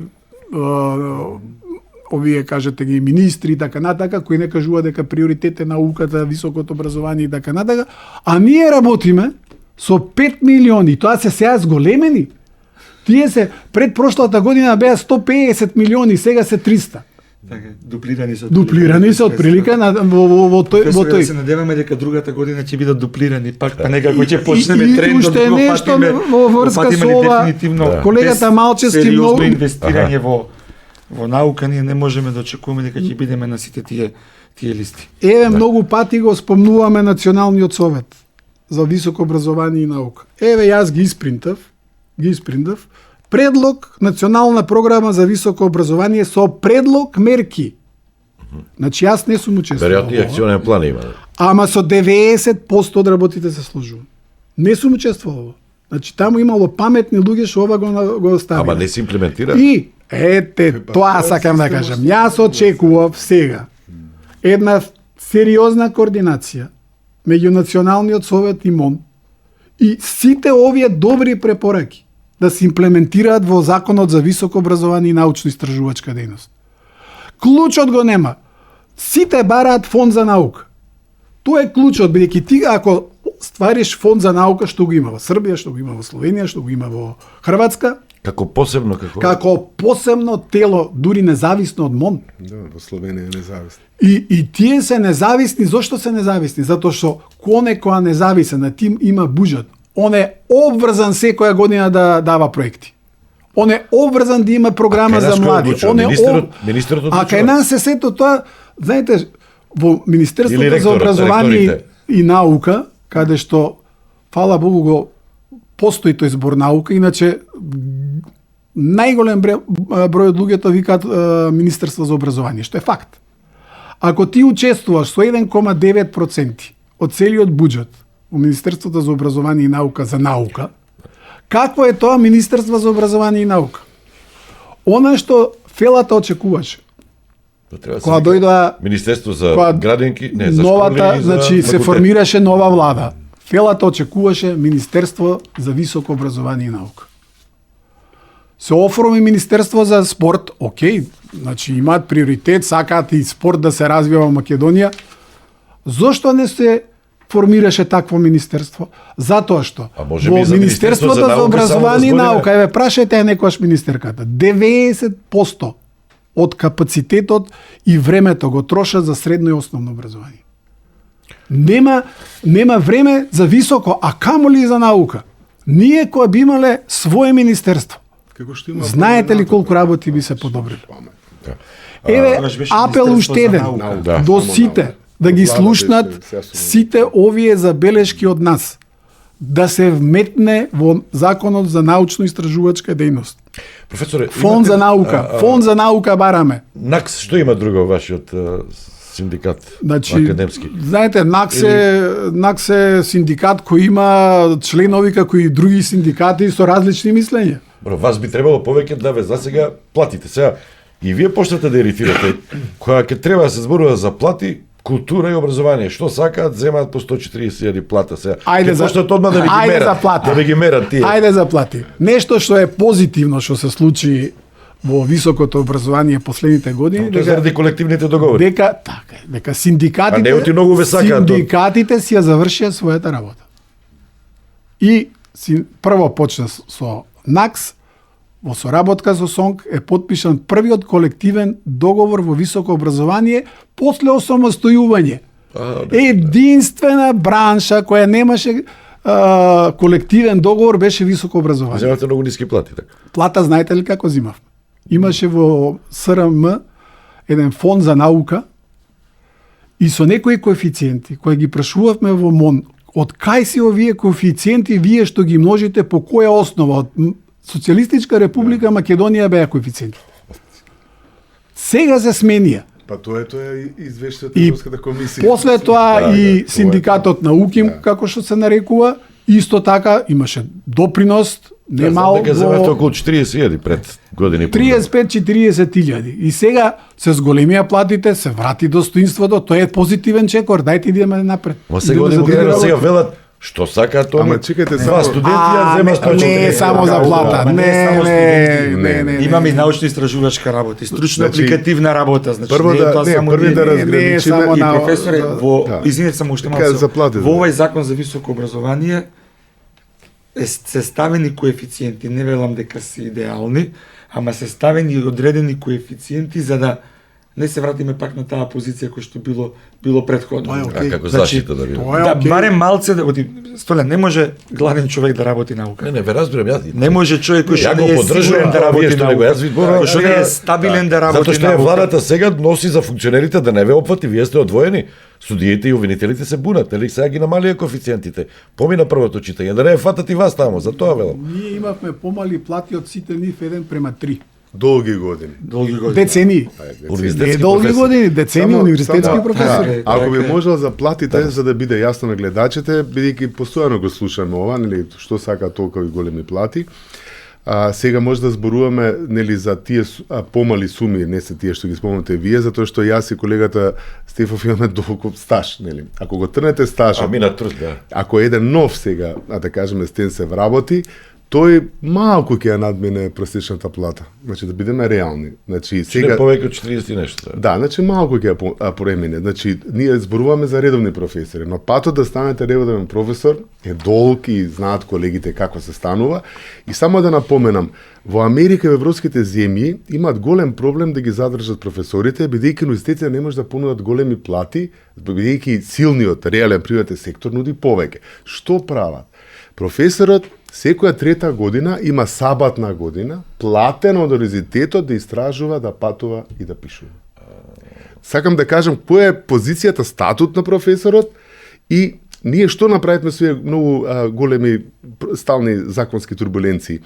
Се случи, например, порано беше редовен професор да стане, знаете, не може да станете 50, 40, некоја 50 години. Со оние проблеми што беа нови закони, за да не изгубиме дел од нашите вработени, моравме некако преку трупа да ги докторираме, бидејќи нема да добиеме нови. И така се случи некои помлади наши колеги побрзо да ги стигнат тие звања, отколку нашиот пат кој што го поминавме. Но сакам да кажам, значи ако со сојбата професор, значи она што го имаме во нашата држава, ако ја споредиме со нашите европски колеги, ние сме далеку со права, со слободи и со примања. Дали И само да спомнам за особено услови за работа. Скрининг ги има сите овие работи на Јас само да кажам еве околу тоа за Словенија. Мислам, жално е што постојано ја даваме, тоа е успешен пример, бидејќи Словенија се одве од тој наш постсоцијалистички правен наратив. Знаете, например, кога ќе видиме, еве, баш интересно е тоа со правните факултети, за жал, многу нашата логика не излезе од таа логика од стариот систем. Например, кога ќе видите вие поимник од 3-4-5 страни, тоа го има само без Словенија, овој наш дел на Балканот и да кажем уште некои земји, нели, како Русија и Казахстан. Значи, што е проблемот? Ние мора да излеземе од таа перцепција што се градеше долги години, сите професори се вакви, сите судии се такви. Ние бараме индивидуална одговорност. Ако има девијации, така, со презиме, така. ете, лоцирате го професорот. Професори, ние сме сите свесни дека има, ама тоа не е Ама повеќе има. од 1 до 2%. Во ред, ама По институција зборувам, повторно не тие, зборувам ама генерално. повторно тие институции за контрола не ги се Ама работат не може работата. ти од исклучок да Така е. правиш правило. Ама И се- да тоа- сатанизираш една Па цела не, сакам тела да му во појаснам, приказната. тоа е тоа што Кој го е, на столе видите, зборува. доаѓате во ситуација да се браните, јас намерно го Не се браниме, него те. не се браниме. Зборуваме реално. Не сакаме тие А може би тоа е недолози во целта на јавноста. некој, за да сакам да ја прашам ова укинувањето на можноста приватните да организираат правни факултети, медицински, како стои тоа, објаснете.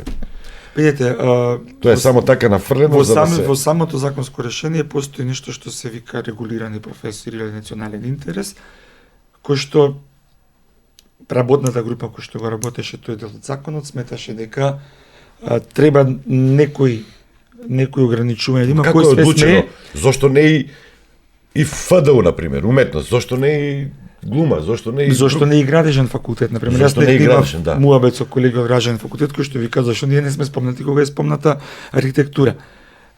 Не знам јас побарав Граждан објаснување. факултет има само науки. Затоа нема на Може друго затоа место. нема. Не им е атрактивно. Не, не Да, е нема на други атрактивно. Да, факултети, да. Не само што нема на други и е скапо да го направиш како со лаборатории со се. А од друга страна овие другите се полесно да се акредитираат во Има ли хемија приватен факултет? нема ни математика, нема ни Математика физика, нема како. Ниту нема да Вие, има. генерално на приватните универзитети се тие економија, правен, нешто архитектура, детективи и безбедност, менеджмент, маркетинг, нешто тука е во тој дел. Безбедност при работа мислам дека има некои Кога од веќе ги приватните. спомнавме тие работи, значи срозувањето на квалитетот на високо образование во Македонија, убеден сум, почна со партиципацијата Да. на студенти и зафаќање од партиципацијата за плата. Зошто?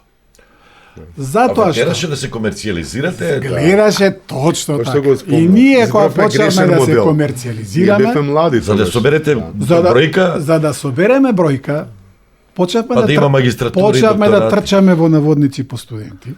Абе, разбирам, да. Затоа што тие студенти, секој студент го гледаш како пари. Носи пари. И Тој така не носи плаша, пари. ако немаш студенти, Па немаш критериумите плата. ги Па спуштате. критериумите ги спуштите. За да имате и во прва, и во втора, и во трета. Па после тоа измисливме програми. Така. Па факултети кои беа со децени, со 4 години студии, си направија 3+2. За пари. А зошто? Затоа што 2 години се магистерски кои се плаќаат. Оние двете што се 3+2 тоа значи и вие бизнес сте разбирали. државата дозволи да Ова не сум го од дека така е. партиципацијата, јас разбирам, од сопствени средства, имаш ветерина, има болница. Имаат сопствени средства, значи Па, тие, добро, окей. окей е тоа. Од тие средства да зафаќаш. Да зафаќаш средства од студенти, кои знаете какви се парите на студенти, да и од тие пари ти да зимаш за плата, да зголемиш своја плата, а не да ги употребуваш за квалитет на образованието, за наука, за нивно студирање. Тоа доведе до трка една која го срози високото образование. Јас сум убеден дека го срози. И во овој закон, јас колку пати зборував, пишував тоа да се тргни, пак го дозволува. Затоа што имаме моќни факултети кои се секогаш во влада. Кои се секогаш во влада. И тие се толку Добро, моќни да не видете дозволуваат сега. тоа да Ама се може смени. да и забележите министерката, имаше да прашање за неа. Како тоа се осудувате толку да ги ограничувате, да ги регулирате или дорегулирате приватните универзитети и факултети, кои 80% од министрите и функционерите ви се со завршени дипломи на приватни факултети. Тоа не е проблем, ние што имаме тука сега.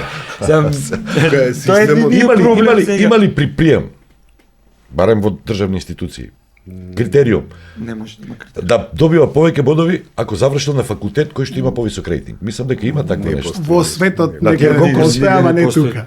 Мислам дека и тука Тука беше не. Соединените американски држави, тоа на сега пример, да кажам. имаат листа на универзитети и самите Таму корпорации или институции си пропишуваат правила. Може да се јават Да. на интервју од Да, таму до точно. таму. Кај нас нема Кај нас во администрација ако влегуваш да ти носи повеќе поени. Не. Не. Не сум сигурен, тоа го најавуваше еднаш министерката уште кога беше во комисија на ВМРО како опозиција, дали постои при конкурси за некои места. И сега имаме Ама- ние нов закон за администрација, не сме го видели уште, нели, во фаза на изработка. Да видиме што ќе има тоа го регулира законот за администрација, не го регулира законот за Не, високо добро, ама како образование. вислување кое што го Ги спомнавте рейтинзите, не довршив тогаш. Нели за Шангајската листа, рейтинзите генерално на светско ниво ги носат пред се наука. Научниот дел и тоа објавување во списание Аха. со фактор на влијание и цитираност. И тука плюс, ако имаш академ, овој Нобеловец Да. и Тоа е такви, многу овие тие тешка носат задача. поени и ти го зголемуваат рейтингот. И ние дојдовме до таква ситуација да воспоставивме систем. Тие што има најголем придонес за рейтингот на универзитетот, има најмали плати. Значи, сите работиме за плати, ама не кој работи за поиша плата. Затоа што трката по пари беше голема. Ние тоа мораме да го смениме. Ако сакаме да, еве, стратегија е да се зголемат рейтинзите на универзитетите, значи, треба објавување повише во такви списанија, цитираност се бара повише, значи, ние мораме да стимулираме. Во развиениот свет, кога дојдоа, еве, дури во Германија, кога дојдоа до сознание дека им се намалува, публикациите им се намалуваат. Научниот допринос им се намалува. Што направија? Платата е двостепена. Што значи тоа? Тоа значи дека еве сите ние знаеме дека нашата плата е само за образование.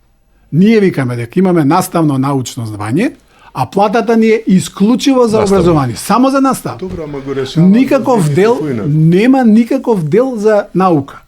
Овие што направија? Двостепено. Имаш за образование и наука со точни критериуми. Знаете колку им се зголеми научната публикација? Тоа исто и во Словенија. Тоа и исто. во Србија. Ама Значи, сега тоа во и во закон Сло- има и во само Србија во еден тоа член го е има. регулирано. Значи, дека ако зошто не се воведе тоа сега? Само во еден член професор регулирано, ако при следниот избор имаш трудови над пропишаниот минимум во Web of Science, цела година добиваш 10% Тоа во висока Србија е плата. воведено. Колега Малчевски, тоа е член 171, кој точно тоа го кажува, но толку е недефиниран, он вика, се даваат средства само на првиот автор. Ако сте прв автор. А ние сите што тоа е работиме проблем. реална наука знаеме дека всушност најчесто носителот на трудот е авторот за кореспонденција. Не е првиот автор. Не секогаш И така, целиот професор. тим. Па негде, А овде кај зошто само негде прв? пазбучен ред се редат. Јас имав со колеги минатата недела дискусија баш на таа тема и тоа е предмет кој што треба да се дорегулира. Че на пример во одредени науки и одредени области трудовите или авторите одат пазбучен ред. Па ти ако не си точно така, точно така. Да. Значи тие треба да се поделат со коефициенти. Ама Само професоре, да од додам, нула да, стигнавме до нешто да имаме. Добро, Не дует. е Не, тоа е идеално. позитивно. Не е Ако идеално. може да. Ајде да го дискутираме, Зошто да да го не се додефинираме точно, убаво. Ако точно може. Тоа Да го го правам. дефинираме Кој вели дека професорите не Точно сакаат да така. дебатираат? Не, сакам да кажам, сакам да Имам уште кажам, малку да- тоа Тоа е што го кажува, позитивно. како е решено, на пример, еве во Словенија и околу таа независна агенција што е за квалитет, каде што, внимавајте, таа е мала земја, членува тој Косово го направи, има професори, нормално редовни професори и за пошто мала држава не може да има за секоја област професори, експерти од странство, каде што ако вие објавувате во Impact Factor, вие има приоритет за добивање научни проекти. Тука се важни тие мерила за да го мотивира професорот за да работи повеќе наука. Околу Шангај мора да кажам дека голем дел од проблемите се системски. Пак ќе кажам за да не биде јасно, ние колегите го знаат. Например, ние на УКИМ долго немавме време и репозиториум. Сега тоа е нашата. Што е тоа? Значи место каде што се ставаат целиот научен корпус на универзитетот, од каде што тие бази влечат по тој алгоритам е Шангај, тој ни доаѓа тука За да гледа. цитира, За да влече. Друго, ние долго време, додека се согласиме, бидејќи така бевме развиени, се подпишувавме под име на факултети, не под универзитетот, кој што не го препознава. Четврто, еве и тоа и Министерството кај националното куративно тело мора да го изфорсира. Он се базира на крајот на перформанс пер капита. Значи, колку имате научно истражувач на целиот универзитет, бидејќи сега друго е Оксфорд, друго сме ние, секој има, еден има повеќе број научни истражувачи, некој помалку, за да се дојде вистинската бројка, да не се фаворизираат големите универзитети. Ние тоа сега не го направивме. Да, ама според пописот Реално. паднати сме, сега треба да сме рипнати на скокнати ама на рейтингот, ние ако му веќе пер помогнавме на капита е. тој алгоритам по да работени црпи. на универзитет, не по жители во А тоа е држава. исто 10%. Обработени Да на бидеме универзитет. јасни до крај. До крај да не, бидеме ама јасни. да бидеме јасно, ние еве и колегите знаат, ние не можеме да се качиме што и да направиме над 300 до 400 место, бидејќи најмногу бодови носат еве тие Нобеловци. Ние да стасаме. Да кажам само какви 300-400? Нобеловци и алумни Нобеловци. Значи ние не можеме тука да парираме, но што велиме да се качиме барем да не има Да не има доволно. метриките. А може ли- Ами пак и тоа не е Ај, ова реално да е мерење. квалитет. Да, Има- пак не е реално мерење. Погледнете го овој член, менувајте го. Да не дојдеме до ситуација да имаме не с Професор. голем број на трудови, него с големен број на автори по труд. И наместо да имаме продуктивност на трудови, ние ќе имаме голем број на Не автори мислам на еден дека труд. била идејата да се спречи она допишување на Допишување, автори да, како на да. медицински факултети и на другите факултети. Значи има да. размислувањата беа различни, но мене ме радуваше тоа што имаше дебата и што е да направиме некако да стимулираме. Но Гледате, ако држат се- забелешките ако дека се дели тоа по коефициент, тие четворица, например, го работат трудот. Нема да дозволат петиот да дојди. Непотребно. Затоа што ќе им земе дел од колачката. Господа професори, може ли уште некој прашање кратко Така бевме во стариот правилник. Тоа е завршуваме? тоа. да, со во стариот коефициенти правилник треба да имаше се реши тоа. така, прв автор, Господа втора професори, ја така беше во правилникот. Уште некој прашање да завршуваме. Кратки коментари само. Со ова се зголема владината контрола и министерот наместо координатор ќе биде диктатор, наредбодавец, апсолутен владетел. Точно ли е тоа? Значи, Интенцијата е таква или зависи кој ќе биде министер? Зависи од карактерот од... јас една работа. Ама не треба да оставиме Сакам на да карактерот. кажам. Се Туку што законот- задира во автономијата на поединец и на институциите во рамките на универзитетите треба да се тргне. Значи еве тоа Дали јас со овој закон се намалува автономијата Значи- на универзитетите? не Ме ни со предходните не беше зголемена да бидеме реални. Нема ништо. Знаете, кај се најголемите забелешки? Зошто основачот е заменет со владата, а тоа во суштина Да, основач на сите Да, ние собранието, ама дали собранието влада или министер. преку владата ги остварува своите прави обврски према нас како универзитети. Тука е дискусијата околу автономијата и пак е правена компаративна анализа од многу законски решенија и затоа ова така е ставено како што е. Но ајде да видиме кои се предлозите, па да видиме што Кој ќе треба да се акредитира, кој ќе евалуира? Значи имаше замерки од колегите и тоа Министерството мора многу внимателно да го гледа на некои членови кај што викаат дека може да паде на уставен. И тие се, колку што знам, и министерката во своите најави и тој тимот околу неа кажува дека ги увиделе. Јас се надевам дека се што е неуставно ќе биде тргнато како член од законот. И овој за квалитет. Така да ви кажам, на последната седница Националното координативно тело експлицитно ни беше кажано дека се ова што го имаме како предлог имаат мислење обезбедено од два уставни судија дека е окей, дека не е противно на устав. Нема Така да министерка да рече дека за некои членови се свесни дека не е како што треба. Ајде да видиме кои се тие членови. Дали при изборот на ректор ќе биде Само само една работа. влијанието на владата? Да се менува моделот, се враќа 4 годишен мандат. Тук имаме проблеми, можеме да го дискутираме. Ќе биде зголемено влијанието на големите бевте кандидат. факултети. Офлеле, тоа е многу болно прашање затоа што добиваме ние впечаток како едниот ректор да си мести друг ректор. И тука е болката. Тоа е погрешен впечаток или Како тоа да направиме да нема влијание? династии си прават, така? Па дали е вистински погрешен впечаток тако во јавноста има. Како да направиме? Еве сега ќе има демократско гласање. Да. Ама по тоа демократско гласање, тие факултети со многу професори ќе си го одредуваат ректорот. И кампусот 3-4 Да, но- факултети може да одреди морам да. до животно ќе ни Може одредува како ректор. американскиот изборен систем, кредити повеќе да има, тие што имат повеќе, може и така. Не, проблемот е Како што да се измисли еве таков јас систем? бидејќи кога спомнавте за Електорски кредити. некако иако делува како министерски модел на управување со високото образование, проблемот е што и министерството ги знае сите овие нешта што ги дебатираме и веројатно бара начин како тоа да се реши. Но, па и стариот систем не покажа резултати. Бидејќи, например, еве да не се наведе Институтот за сточарство и Земјоделски институт, например, бројот на гласај, 9-10 професори вредат колку, например, да кажеме 120-150 професори на медицина.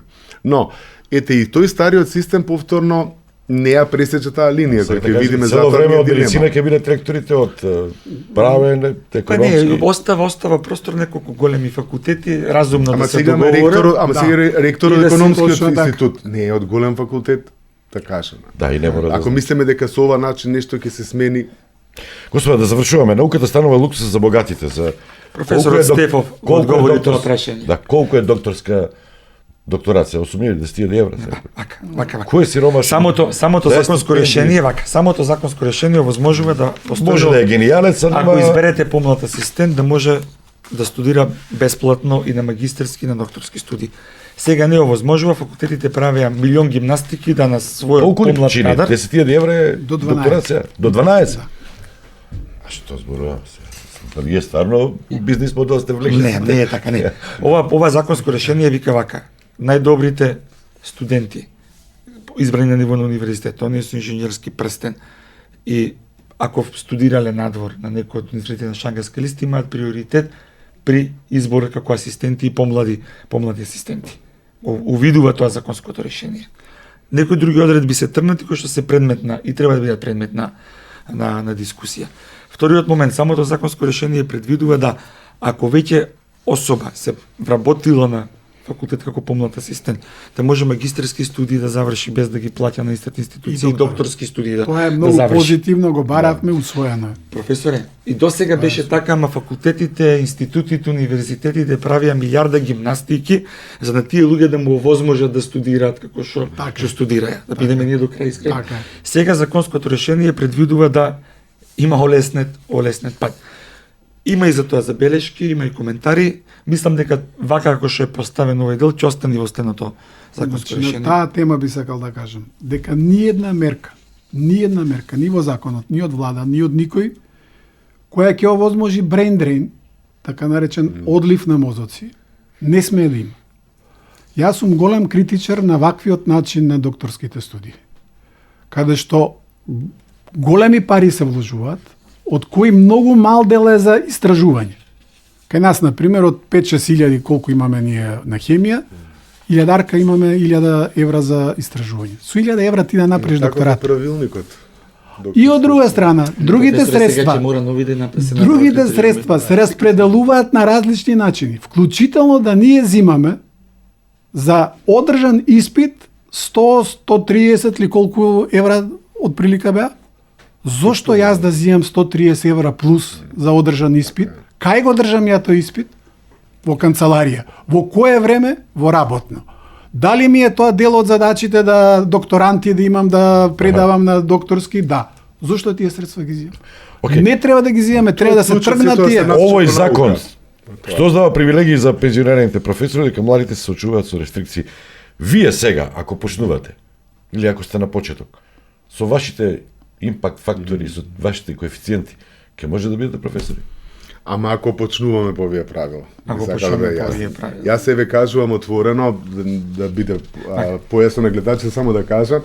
Значи, ние растевме по едни други правила, каде што, нели, мојот ментор, кој беше академик, што мислам дека и беше исправно, тој Ова ме го прашам, праќаше имаше дискусија и премиерот Да, да. кој што е професор Значи, не може да ни доцент да биде. Ама Професорката, министерката, она има 7 или 10. Ама по кој закон ние тогаш, например, учествувавме на меѓународни конференции и објавувавме во зборници на трудови. Јас да знаев дека тоа нема или во годишен зборник на филозофски факултет беше, нели, заради колегите престиж да се објави.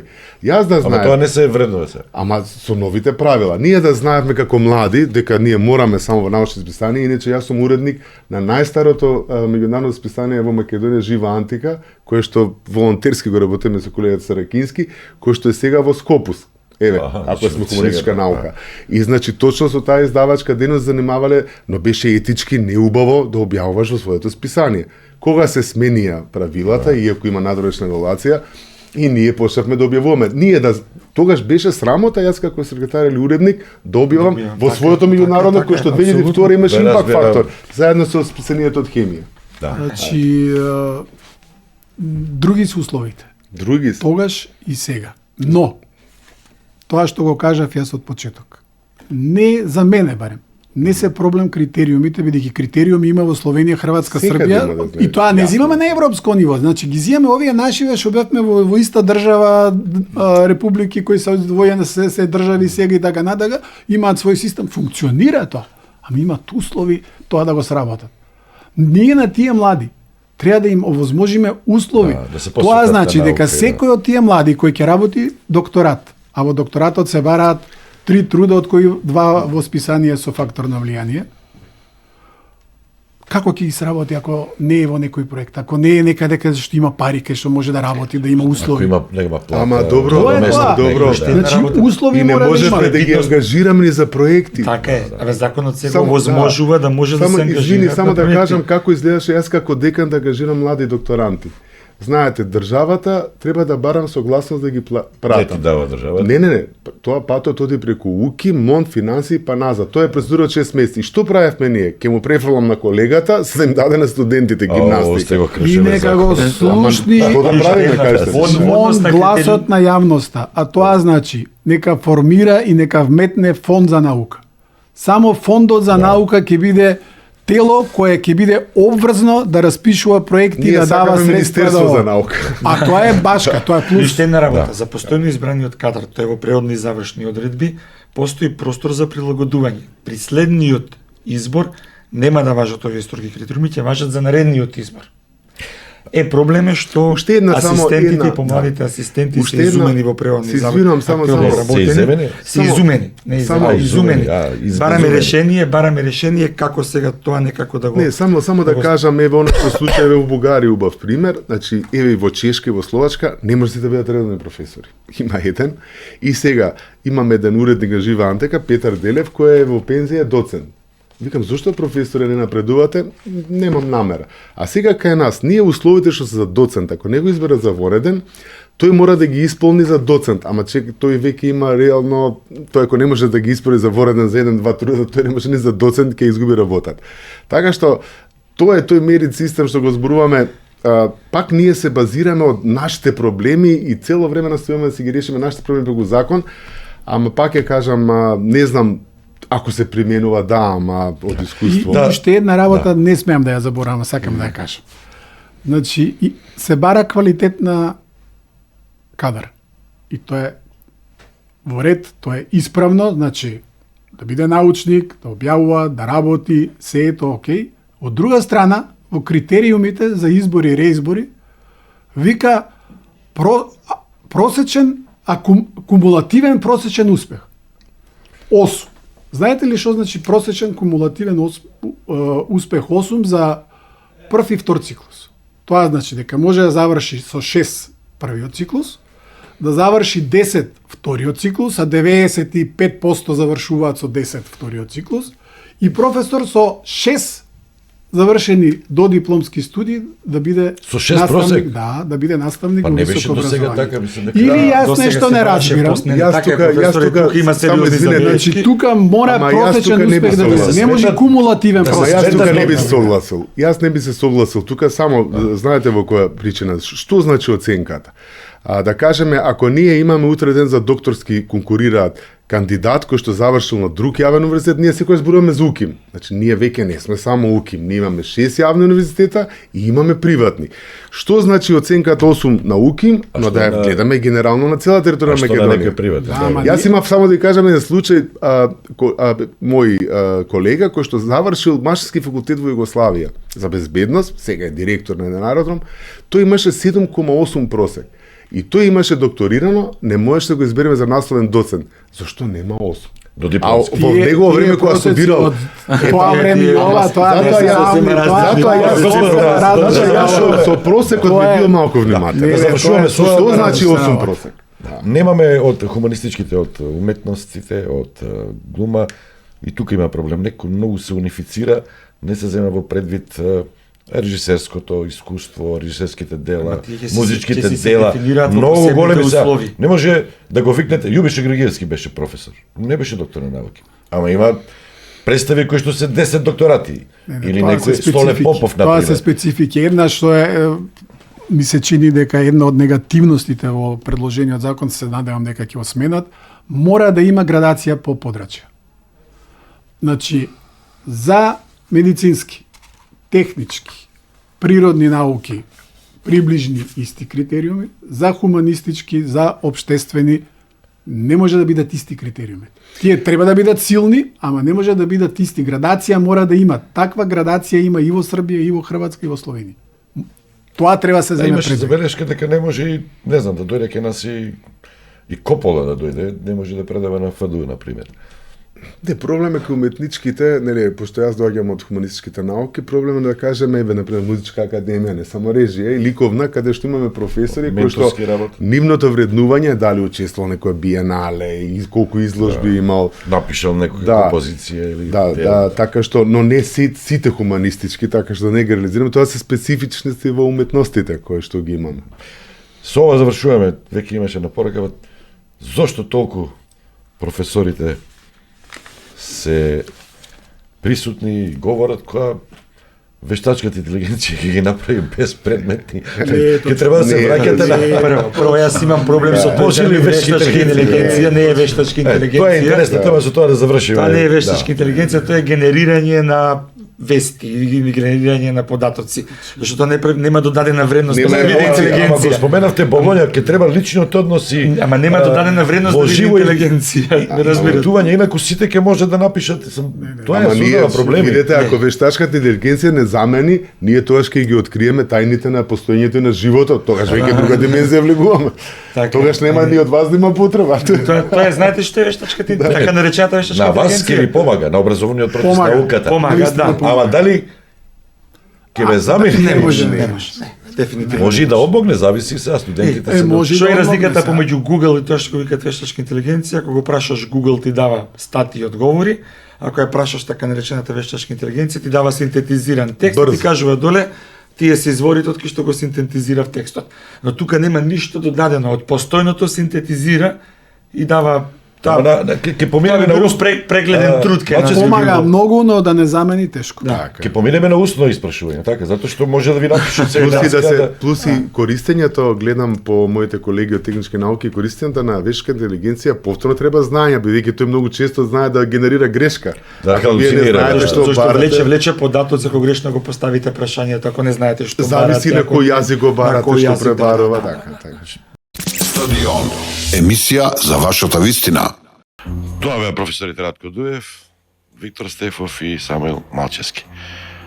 Имаме слушател, јас можам, ова е тема на денот сега и ќе биде тема во наредниот период. Контраудар на Иран, напад на повеќе американски бази во Персискиот залив. Повеќе американски бази се нападнати во Персискиот залив. Потврден е и иранскиот контраудар на Израел. Иранската револуционерна гарда, според информации на иранската државна новинска агенција ФАРС, нападнала американски бази во Персискиот залив. Целите се наоѓаат во Кувајт, Обединетите арапски емирати, Катар и Бахрейн. Иран потврди контраудар врз Израел. Прв бран ракети и дронови се насочени кон Израел, јави иранската агенција Тасни, повикувајќи се на револуционерната гарда. Што имаме друго? Израелската противвоздушна одбрана пресретна иранска ракета лансирана кон централен Израел.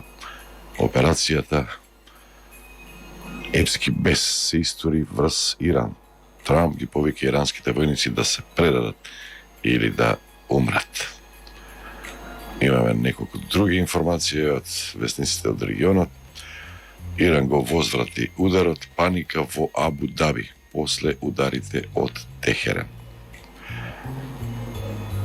Итно предупредување на сите, израелската војска се обрати на сите иранци кои се наоѓаат во близина на објекти кои се од стратешко значење. Пред се тука се мисли на воени објекти, но и на резиденции, официјални канцеларии, живеалишта на лицата кои што го водат, кои што го раководат Иран. Тоа се тие. Уште немаме реакции од светот. Интересна вест и следната. Само да ја најдам каде се наоѓа Трамп додека се случува нападот на Иран. Тој се наоѓа во својата резиденција Мар-а-Лаго на Флорида, каде што ги следи случувањата во Иран после ударот кој што е изведен од американските и израелските вооружени сили. Ова го пренесува CNN, повикувајќи се на извори во Белата куќа. Добар ден, ме слушам, повелете. Добар ден, Столе, поздрав од Могила. Повелете. Како е во Могила? 032-3977-07 3977-27 локал 104. Повелете. Поздрав до гостите и до емисијата. Би ги запрашал сите да се замислат како ние стоиме со квалитетен кадар во Македонија и години наназад. Еве ние како стоиме со квалитетен кадар, значи години наназад. Се земаат луѓе без школа, значи се вработваат, ги вработваат, се знае како, преку партија, преку роднини или пријатели. Потоа, за 4 години се плаќа 1000 евра, и сега, се земаат дипломата за 2 месеци, за да добијат постоодветно работно место, значи распределени, за 1000 евра. Некои тоа не може да си го дозволат, па земаат и кредити, за да земат после подобра позиција. Тоа е, за жал, нашето школување, кое ние постарите го учевме една историја, а новите учат друга историја. Само тоа ви имам, поздрав и пријатно тоа да се запрашаме. Зошто се купуваат дипломите? Ако слушате внимателно, мислам дека на овие прашања дадоа одговор нашите гости. Добар ден, другата линија. Се исклучи 032-397-07397-72, тоа се нашите телефони. Локал 104. Ударот, операцијата Епски бес направи хаос на Блискиот Исток. Иран сите ги изненади. Една личност, еден човек, загинал во нападите од страна на Иран на Абу Даби. Ова го соопшти Државната новинска агенција на Обединетите арапски емирати. Во Израел во моментот сирени за тревога, предупредување, снажни експлозии ги потресуваат, се случуваат во земјите кои што се сојузници на Соединетите американски држави во Персискиот залив. Иран го возвраќа ударот на американските баси, јавуваат арапските медиуми. Паника во Техеран, гори клучната област. Воздушните напади го погодиле центарот на Техеран, фокусирајќи се на улицата Пастеур, каде што се наоѓа председателството и центрите на националната безбедност, заедно со областите во близина на комплексот на врховниот водач Ајатолахот Хамнеи и собранието на експерти, како што се вика управувачкото тело. Меѓутоа, Али Хамнеи бил дислоциран, бил однесен на безбедно место. Очигледно намерата било да биде елиминиран, да биде убиен. Погодена е канцеларијата на Али Хамнеи. Израелските и американските воздушни удари го погодиле центарот на Техеран, а според извештаите на Associated Press, една експлозија одекнала непосредно до официјалната канцеларија на иранскиот верски водач Хамнеи. Но неговата точна локација, каде е префрлен од безбедносни причини, каде е дислоциран, е непозната. Нетањаху повика на промена на режимот во Техеран. Тој ја пролеа нашата крв. Тој повика на промена на режимот во првата своја видеоизјава за американско-израелските напади на Иран, апелираше на целиот ирански народ да го отфрли јаремот на тиранија и да донесе слободен и мирен Иран. Ова го пренесе CNN. Тој нагласил дека заедничката акција на американците и на израелците ќе создаде услови храбриот ирански народ да ја земе судбината во своји раци. Тој се заблагодари на американскиот претседател Доналд Трамп, а неговото историско водство. Со ова на терористичкиот режим не смее да му се дозволи да набави нуклеарно оружје кое што би го загрозило целото човештво. 47 години Ајатолаховиот режим викаше смрт на Израел, смрт на Америка. Ја пролеа нашата крв, уби многу американци и го масакрираше собствениот народ, рече Нетањаху. Рече, имаме ли уште еден слушател, ако не полека да се одјавуваме. Иранците под голем притисок. Од една страна ракети, од друга страна хакери. Иран денеска е цел и на масовни сајбер напади кои се совпаднаа со војните напади на Израел и на Соединетите американски држави врз воени цели во земјата. Според извештаите на иранските медиуми. Иранското врховно советодавно тело најави разорен одговор за Соединетите американски држави и за Израел и за сите пријатели и сојузници на Соединетите американски држави. Иран ги бомбардираше Бахрин, Катар, Кувајт, Обединетите арапски емирати. Ракетите летаат и кон Израел. Дел од нив веќе се пресретнати, нема информации за тоа дали нешто е погодено во Израел, што е погодено во државите што ги споменавме во базите на американската војска. Бахрин беше, еве сега ова е најнова информација, беше меѓу првите погодени. Штабот на американската пета флота во Манама беше погоден со ракетен напад, што Бахрин официјално го потврди. Над Катар беа прешетнати повеќе ирански ракети со системот Патриот, но жителите на Доха пријавија силни експлозии веднаш по соопштението на Министерството за одбрана дека сите проектили биле неутрализирани. Во Кувейт беше таргетирана базата Ал Салем, а во Обединетите арапски емирати беше пријавена силна детонација во близина на Абу Даби, каде што е сместена базата Ал Дафра. Воздушни тревоги огласени беа и во Јордан, преку чија територија поминаа дел од проектилите. Израелската армија потврди дека детектирала ракети лансирани од Иран и активирала противвоздушни системи за нивно пресекнување.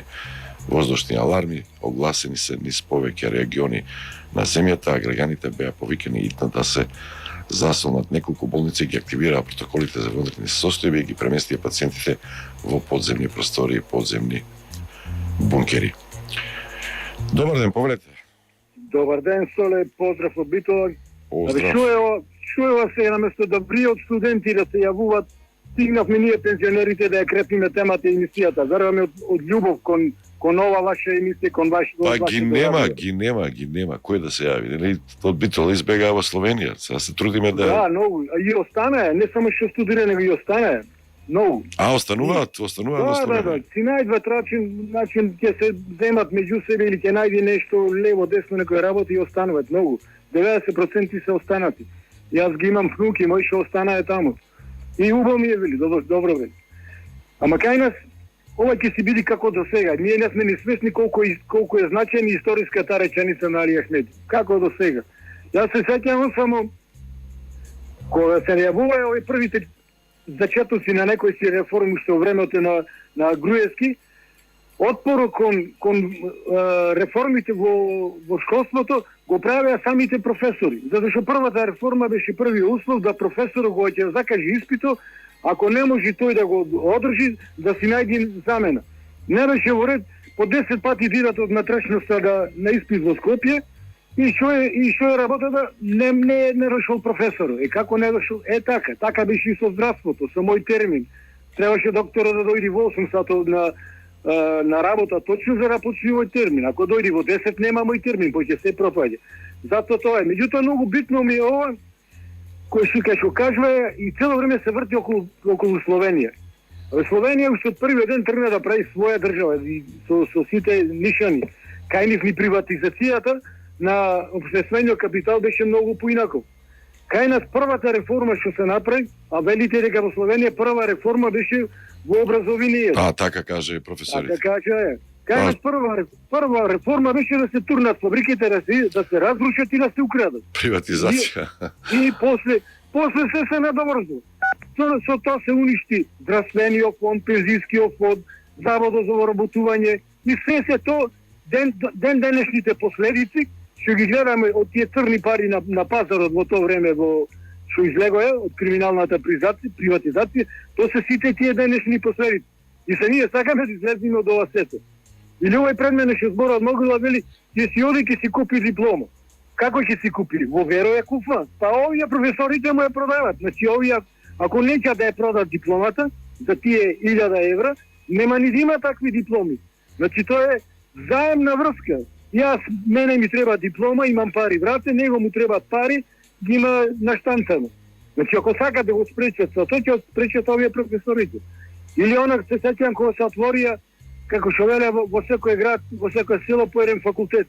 Па тоа беше да може да му се доближи високото образование на сиромавиот човек што нема пари да плати 2-3 студенти во свој деца во Скопје или било каде.